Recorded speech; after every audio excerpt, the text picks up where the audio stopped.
আসসালামু আলাইকুম। সিএসটেক আইটি বাংলা টিউটোরিয়ালে সবাইকে স্বাগতম। আজকে আমরা দেখব আমাদের উইন্ডোজ 7 কম্পিউটারে অনেক সময় আদার ডিভাইস নামে একটি কিছু ফাইল ক্রিয়েট হয়। এটা আমাদের ড্রাইভার সমস্যা দেখা যায়। যেমন দেখা যাচ্ছে এখানে PCI simple communications controller, SM bus controller, universal serial bus USB controller নামে আমাদের ড্রাইভারগুলো ইরর দেখাচ্ছে। তো ড্রাইভারগুলো ইররকে কন্ট্রোল করার জন্য আমাদের এই ড্রাইভারগুলো গুগল ক্রোম ব্রাউজার ব্যবহার করে ডাউনলোড করে ইনস্টল করে দিলেই আমাদের সমস্যাটি সলভ হবে। তো শুরু করা যাক আজকের ভিডিওটি। তো প্রথমেই আমরা আমাদের ড্রাইভারগুলো গুগল ক্রোম ব্যবহার করে ওই নাম অনুযায়ী সার্চ দিয়ে ডাউনলোড করে নিব। আপনাদের সুবিধাতে ড্রাইভারগুলো আমি ডিসক্রিপশন বক্সে দিয়ে দিব ডাউনলোড লিঙ্ক। তো আমরা ডাউনলোড লিঙ্ক থেকে ডাউনলোড করার পর ফাইলগুলোকে আমরা এক্সট্রাক্ট করে নিব ইন্ট্রা সফটওয়্যারের মাধ্যমে।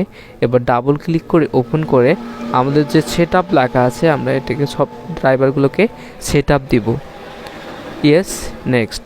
আমাদের ড্রাইভারটি সেট আপ হচ্ছে। তো আমাদের এখানে ইউএসবি ড্রাইভারটি আমরা সেট আপ দিলাম, এরপরে আরেকটি ড্রাইভার সেট আপ দিব। তাহলে আমাদের যে সমস্যাটি সলভ হয়ে যাবে। এখানে দেখা যাচ্ছে কম্পিউটার রিস্টার্ট দিতে হবে, আপনারা রিস্টার্ট দেবেন, আমি দিলাম না। তো তারপর দ্বিতীয় ড্রাইভারটি আমরা ইনস্টল দেব। এখানে উইন্ডোজ 64 বিটের জন্য আমি ড্রাইভারটি ইনস্টল দিব। সেট আপ, এখানে সেট আপ লেখা আছে, এখানে সেট আপ দিলাম। নেক্সট, এখানে নেক্সট করলে আমাদের প্রকৃত ড্রাইভারটি ইনস্টল হবে এবং আমাদের যে উইন্ডোজ 7-এর যে ইররটি সেটি দূর হয়ে যাবে। আমাদের ড্রাইভারটি ইনস্টল হচ্ছে। আমাদের ড্রাইভারটি ইনস্টল ফিনিশ হয়ে গেছে। এখন আমরা ফিনিশে ক্লিক করব। তো ওকে, আমাদের যে সমস্যাটি ছিল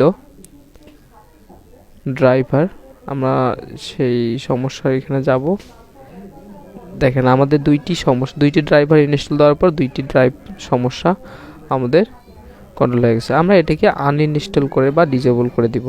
বাকিটি আমাদের প্রথম দুইটি সমস্যা সলভ হয়ে গেছে। এটি আমরা না করলেও হবে। আমাদের এটাকে আমরা ডিজেবল বা আনইনস্টল করে দিব। ওকে, আমাদের সমস্যা সলভ।